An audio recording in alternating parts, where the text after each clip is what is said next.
Hi there guys, in this video I'm gonna talk about how to solve Facebook two-factor authentication problem.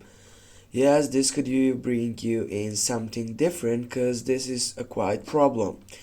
Firstly, you need to know what is Facebook authentication code because before we get up into the problem, you need to know that the authentication code in Facebook is a security feature that restricts your account from unauthorized access.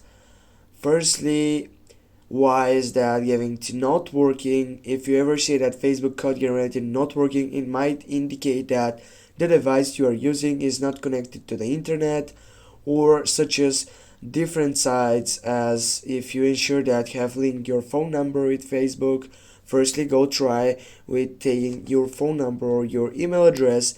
If it's not working again, the thing what you can do, simply you need to go for forgotten password, and now here you need to select your email address.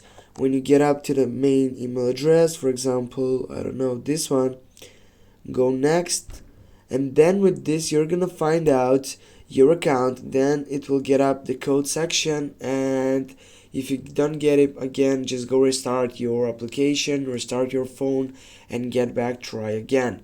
Thanks for watching. Don't forget to hit that like and share the video. See you soon guys.